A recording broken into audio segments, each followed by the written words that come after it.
नमस्कार दोस्तों, आप देख रहे हैं नमो भारत न्यूज। मैं हूं तुम शुक्ला। दोस्तों, आज से कुछ साल पहले दो हिंदू युवकों ने ताजमहल में जाकर हनुमान चालीसा पढ़कर हिंदू मुस्लिम एकता का प्रचार करने का पूरा प्रयास किया था, जिसके बाद पुलिस ने उन्हें वहां से खदेड़ दिया था और तो और उन्हें 2 दिन तक जेल में भी बितानी पड़ी थी। वहीं दूसरी तरफ जामा मस्जिद में रोज हजारों मुस्लिम आते हैं, नमाज पढ़ते हैं। इसके साथ ही इस जामा मस्जिद का इस्तेमाल सार्वजनिक मीटिंग और सम्मेलन के साथ साथ कई राजनीतिक बैठकों, तुष्टीकरण की राजनीति का अड्डा और इसके साथ ही कई अवैध व्यवसायों का केंद्र भी बन चुका है। इसके साथ ही कई असामाजिक तत्व भी इस मस्जिद का इस्तेमाल शरण लेने के लिए कर चुके हैं। जब सीएए कानून का विरोध हो रहा था, तब कई रोहिंग्या और अवैध लोग भी इसी जामा मस्जिद में जाकर बस गए थे, लेकिन उसके ऊपर कोई भी सवाल नहीं उठाता है। अब आप ये सोच रहे होंगे कि आखिर यह कैसे संभव है, जहां पर एक तरफ आगरा के अंदर सिर्फ एक हनुमान चालीसा गाने के ऊपर 2 लोगों को जेल हो गई थी, तो वहीं दूसरी तरफ जामा मस्जिद में इस प्रकार की घटनाएं सरेआम कैसे हो पा रही हैं और इनके ऊपर कोई एक्शन क्यों नहीं लिया जा रहा है। दोस्तों, इसके पीछे भी कांग्रेस द्वारा रची गई एक बहुत ही बड़ी साजिश है। अब देश के अहित से जुड़ा कोई भी काम हो और कांग्रेस उसमें किसी ना किसी प्रकार से शामिल तो जरूरी होती है। अब आखिर क्या है यह पूरा मामला, उसके लिए आप इस वीडियो को पूरा अंत तक जरूर देखते रहिए और आप इस वीडियो को ज्यादा से ज्यादा शेयर करना बिल्कुल भी मत भूलिएगा। दोस्तों, अभी बीते दिनों ही शुक्रवार को दिल्ली के अंदर एक आंधी आई थी, जिसके बाद जामा मस्जिद के मीनार के कई पत्थर टूटकर गिर गए थे।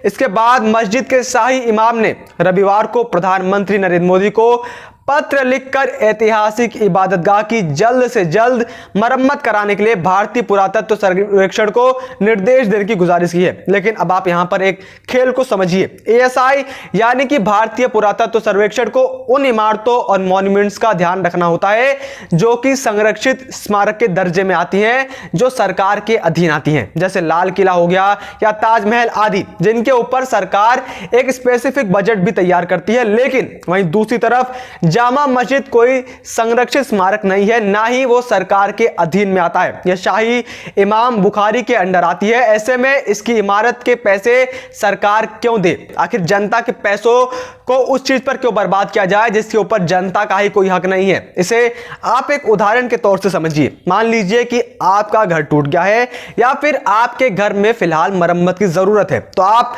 इसे अपने पैसों से ठीक करवाएंगे या फिर सीधा सीधा सरकार को पत्र लिखेंगे कि आप हमारे मकान में दरार पड़ गई है तो एएसआई से कहकर हमारे घर की मरम्मत करवा दीजिए? ऐसा नहीं होता है, ना तो जामा मस्जिद के साथ ऐसा क्यों? दरअसल इस मामले को भी कांग्रेस ने ही फैलाया हुआ है। दरअसल जामा मस्जिद को सरकार को जमा न करने में मनमोहन और कांग्रेस सरकार का हाथ है। जामा मस्जिद को केंद्र सरकार के तहत संरक्षित स्मारक का दर्जा देने का मुद्दा भी उठ चुका था, लेकिन पूर्व प्रधानमंत्री मनमोहन सिंह ने शाही इमाम को भरोसा दिया था कि मस्जिद को संरक्षित स्मारक घोषित नहीं किया जाएगा। दरअसल 20 अक्टूबर 2004 को लिखे गए पत्र में तत्कालीन पीएम मनमोहन सिंह ने इमाम को लिखा था कि मंत्रालय ने तय किया है कि जामा मस्जिद को संरक्षित स्मारक घोषित नहीं किया जाएगा, आप बेफिक्र रहिए। सिर्फ यही नहीं, पत्र में मनमोहन सिंह ने आगे भी लिखा था कि उन्होंने संस्कृति मंत्रालय और एएसआई को निर्देश दे दिए हैं कि वो मरम्मत का काम पूरा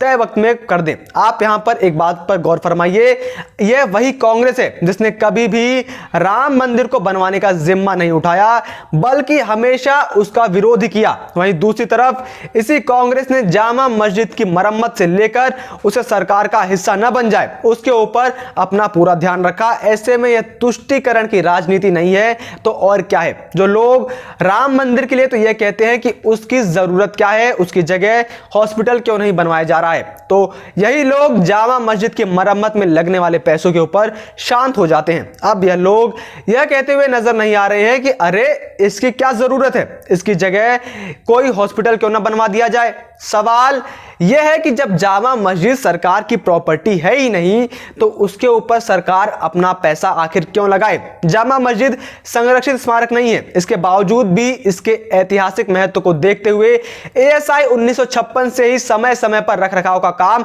अपने खर्चे पर करवाता रहा है। इसका पैसा संस्कृति मंत्रालय देता रहा है, ना कि शाही इमाम या फिर वक्फ बोर्ड। यह लोग इसके बिजली का बिल तक जमा नहीं करते हैं, लेकिन इसके ऊपर अपना हक जमाने सबसे पहले आ जाते हैं, जिसका उदाहरण एक बार फिर से अब देखने को मिल रहा है। जामा मस्जिद की इमारत की मरम्मत के लिए अब एक पत्र शाही इमाम ने लिखा है। इमाम सैयद अहमद बुखारी ने पीएम मोदी को लिखे पत्र में कहा है कि मस्जिद के कई पत्थर जर्जर हालात में हैं और अक्सर गिर भी जाते हैं।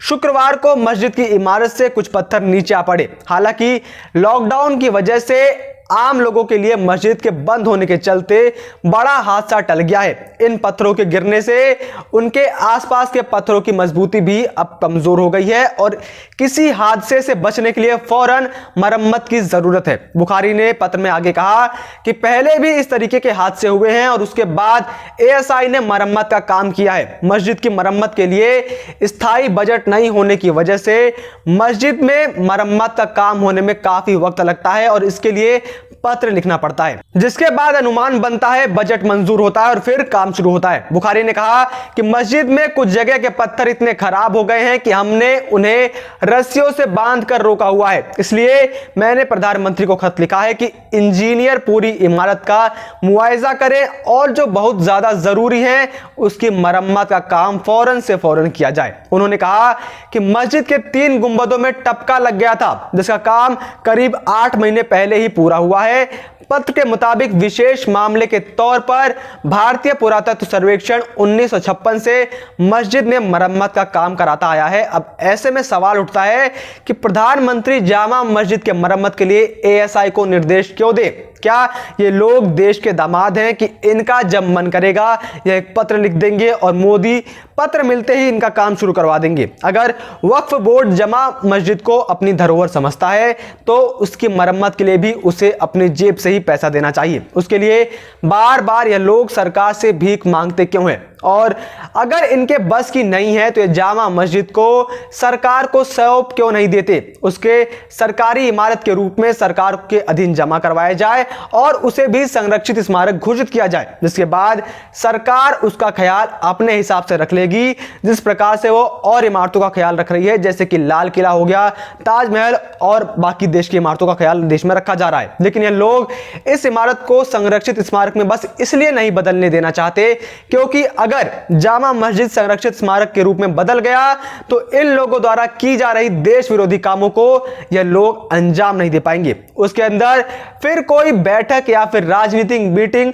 नहीं बुलाई जा सकेगी। उसके लिए इन्हें पहले सरकार से परमिशन लेनी पड़ेगी। लेकिन यह नहीं चाहते हैं। यह देश को खोखला तो करना चाहते हैं, लेकिन उसके लिए इन्हें पैसा भी देश से ही चाहिए। इनकी इमारतों को सुरक्षित भी भारत सरकार अपने पैसों से करे और यह उन स्मारकों को सरकार को सौंपेंगे भी नहीं। इसका कोई तर्क समझ नहीं आया। अब सीधी सी बात है, अब समय यह है कि या तो यह खुद अपने पैसों से मस्जिद की मरम्मत को करवाएं या फिर उसे सीधे सीधे सरकार को सौंप दें, क्योंकि जनता का पैसा किसी की धरोहर नहीं है कि किसी की प्राइवेट प्रॉपर्टी के मरम्मत के लिए जनता के पैसे का इस्तेमाल किया जाए। बाकी आपकी इस बारे में क्या राय है, आप कमेंट बॉक्स में जरूर बताएं।